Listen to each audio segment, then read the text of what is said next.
विजयचे अनेक चित्रपट पाहिलेले असणार तुम्ही आणि त्यामध्ये त्याच्या जो प्रचार सभा होत्या त्यामधून त्याची झलक दिसत होती।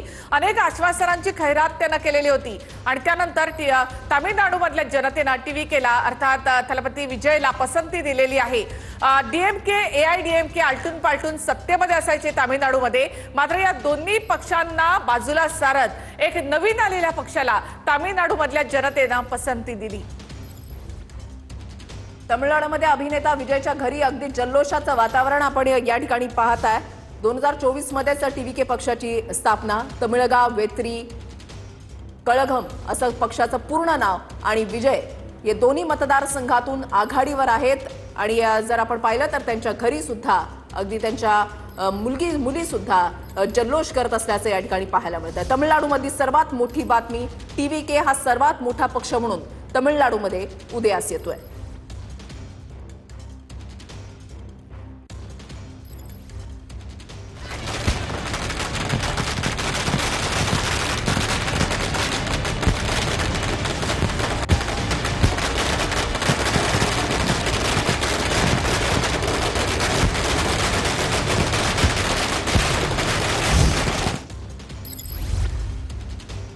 केरळमध्ये कलांमध्ये काँग्रेसला स्पष्ट बहुमत या ठिकाणी मिळालंय। डाव्यांची सत्ता उलथवत या ठिकाणी काँग्रेसने जोरदार मुसंडी मारलेली आहे।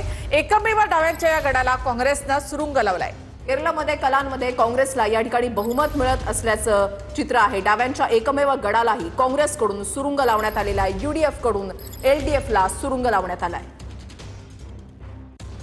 केरळमध्ये 10 वर्षांनंतर सत्ता परिवर्तन, लेफ्टच्या हातून केरळम निसटलं। केरळमच्या रूपात एकमेव राज्य डाव्यांकडे होतं। आता देशात कुठेच सत्ता नाही। सततच्या पराभवात केरळममधला विजय काँग्रेससाठी दिलासादायक। अँटी इन्कम्बन्सीचा फटका डाव्यांना बसलाय। केरळमच्या मतदारांनी नवं सरकार निवडलंय। डाव्यांच्या बाजूने असलेल्या अल्पसंख्याक मतांचं ध्रुवीकरण करण्यात काँग्रेसला यश आलंय। भाजपचा केरळममध्ये एकही आमदार नव्हता, यावेळी खातं उघडलंय। पिनराई विजयन यांची मुख्यमंत्री पदाची हॅट्रिक हुकली आहे।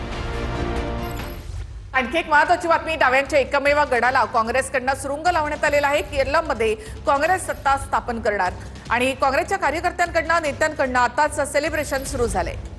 डाव्यांच्या एकमेव गडालाही काँग्रेसकडून आता सुरुंग लावण्यात आलेला आहे। केरळमध्ये 140 जागा आणि एलडीएफ 42 तर यूडीएफ 96 जागांवर या ठिकाणी आघाडीवर आणि या कलांमध्ये काँग्रेस जी आहे ती आघाडीवर असल्याचं पाहायला मिळतंय। काँग्रेस या ठिकाणी सर्वाधिक जागा ज्या आहेत त्याच्यावर निवडणूक लढवत होती। आकडेवारीवर नजर टाकूयात, यूडीएफ 96, त्याच्यानंतर एलडीएफ 42 आणि एनडीए 2 जागांवर केरळमध्ये आघाडीवर असल्याचं पाहायला मिळतंय आणि यूडीएफ सर्वात मोठा पक्ष ठरतोय केरळमध्ये।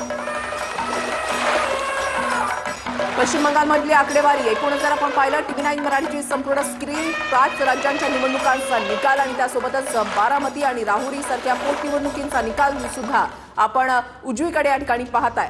अपडेट्स पाहूया। डाव्यांच्या एकमेव गडाला सुद्धा काँग्रेसने आता सुरुंग लावलेला आहे। केरळ हे एकमेव राज्य स्वातंत्र्यानंतर ज्या ठिकाणी आतापर्यंत डाव्यांचीच सत्ता होती, मात्र त्या गडाला, डावांच्या या एकमेव गडाला आता काँग्रेसने सुरुंग लावलेला आहे। केरळमध्ये कलांमध्ये काँग्रेसला बहुमत या ठिकाणी मिळालेलं आहे। डाव्यांच्या एकमेव गडाला काँग्रेसकडून सुरुंग लावण्यात आलंय। देशामध्ये एकमेव असं राज्य होतं जे डाव्यांकडे होतं, तेही काँग्रेसने या ठिकाणी खेचून घेतलेलं आहे। दक्षिणेकडे 2 राज्य आता काँग्रेसकडे या ठिकाणी असणार, त्यामुळे काँग्रेसच्या गोटातही आनंदाचं वातावरण आहे। पश्चिम बंगालमध्ये मात्र ममता बॅनर्जी यांच्यासाठी मोठा धक्का आणि भाजपनं तिथे सत्ता खेचून घेतलेली आहे। ममता बॅनर्जी आता भवानीपूरमधून आघाडीवर आहेत। सुवेंदु अधिकारी त्या ठिकाणी पिछाडीवर आहेत। मुख्यमंत्री स्टॅलिन हे पिछाडीवर आहेत, तर केरळमध्ये मुख्यमंत्री पिनराई विजयन हे देखील पिछाडीवर आहेत।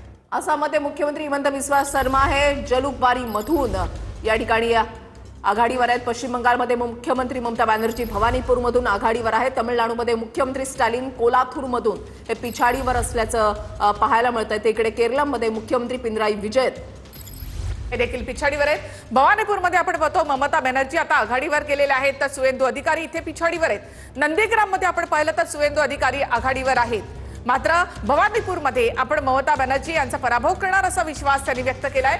तामिळनाडूमध्ये मुख्यमंत्री